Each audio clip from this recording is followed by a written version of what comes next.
সাকিব আল হাসান তার আর্ম বল এখনো পর্যন্ত ব্যাটসম্যানরা খেলতে অনেক বেশি বেগ পোহাতে হয় ব্যাটসম্যানদের এবং খাবি খান। সাকিবের এই আর্ম বলে আসলে কি আছে যে আর্ম বল ব্যাটসম্যানরা এত কঠিন হয়ে যায় খেলা? খুবই সাধারণ একটা বল যেটাতে খুব বেশি বিশেষত্ব নেই। সাকিব আল হাসান স্বাভাবিকভাবেই যে বাঁহাতি স্পিনাররা আছেন তাদের মতোই স্বাভাবিক বলটা করেন এবং তার বলের সবচেয়ে বড় যে মেরিটটা তিনি হচ্ছে ব্যাটসম্যানকে বোঝার চেষ্টা করেন, ব্যাটসম্যানের মেরিটটা বোঝার চেষ্টা করেন, ব্যাটসম্যান কী চিন্তা করছে সেই জায়গায় সাইকোলজিক্যালি খেলেন। এবং আর্ম বলের একটা বিশেষত্ব আছে, সেটা একটু বলে নিই। আর্ম বলের বিশেষত্বটা হচ্ছে সাকিব যেভাবে ফিঙ্গার ধরেন, স্বাভাবিকভাবে ফিঙ্গার ধরেন, কোনো সমস্যা নেই এতে।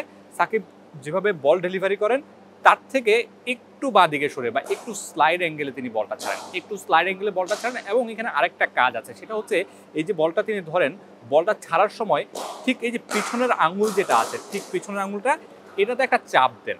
চাপ দেওয়ার কারণে বলটা পরে টার্ন করে না, বলটা পরে টার্ন না করে বলটা পরে সোজা ঢুকে, মানে ভিতরে ঢুকে এই যে সাকিব স্লাইড মারছেন, সাইড থেকে মারছেন, বলটা পরে বাক না করে সোজা সুইংয়ে পরে সিমে পরে সোজা স্ট্যাম্পে ঢুকে।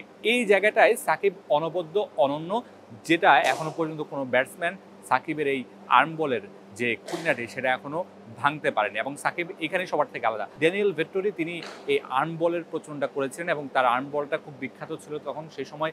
বা আমরা রঙ্গনা হেরাতের কথা বলতে পারি সেই সময় থেকে। তবে বর্তমান সময়ে এখনো পর্যন্ত সাকিবের মতো আর্ম বল কারো কাছে দেখা যায় না। তিনি গ্লোবাল টি-20 ক্রিকেট খেলছেন, সেখানে প্রথম ম্যাচে আমরা দেখেছি 4টা উইকেট পেয়েছেন। 4টা উইকেটের মধ্যে তিনি 2টা দুর্দান্ত বোল্ড করেছেন, 2টা দুর্দান্ত বোল্ডই এসেছে তার আর্ম বল থেকে। এবং তাকে বলা হয়, সাকিব আল হাসানকে বলা হয় আর্ম বলের কিং।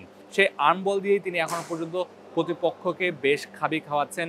বল হাতে সাকিবের যে সহজাত বোলিং, সেই সহজাত বোলিংটি আসলে ব্যাটসম্যান বুঝতে পারছেন না। তিনি তার স্বাভাবিক বোলিংয়ের পাশে, সুইংয়ের পাশাপাশি আর্ম বলটা দিয়ে ব্যাটসম্যানদেরকে বিব্রত করে ফেলেন। আসলে তার কোন বলটা সহজাতভাবে সুইং করবে, কোন বলটা আর্ম বল হবে, এইটা এখন পর্যন্ত ব্যাটসম্যানরা বুঝতে পারছেন না। কারণ যে তার ফিঙ্গারের যে কাজটা, তিনি এটা আসলে পিছনে থাকাতে, বলের পিছনের সাইডে থাকাতে এটা হাইট থাকে এবং তার বল ছাড়ার সময়টাতে ব্যাটসম্যান সেই জিনিসটা দেখতে পায় না। এবং এই জায়গাটাই হচ্ছে সাকিবের কারিশমা এবং এই জায়গাটাতেই সাকিব অন্যদের থেকে আলাদা, অন্যদের থেকে সফল। তাই তো সাকিব আল হাসানকে এখনও বলা হয় আর্ম বলের কিং।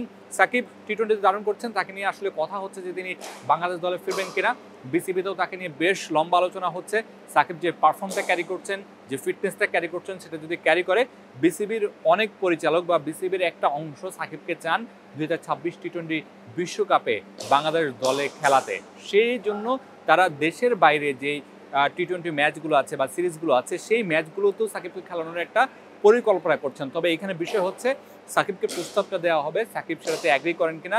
দুই জনের মধ্যে, বোর্ড এবং সাকিবের মধ্যে, তাদের মধ্যে যে চুক্তিটা বা যে কথাটা হবে সেটা একটা পর্যায়ে যায় কিনা, তখনই আসলে এই বিষয়টা সাকিবের বাংলাদেশের হয়ে খেলাটা আলোর মুখ দেখবে।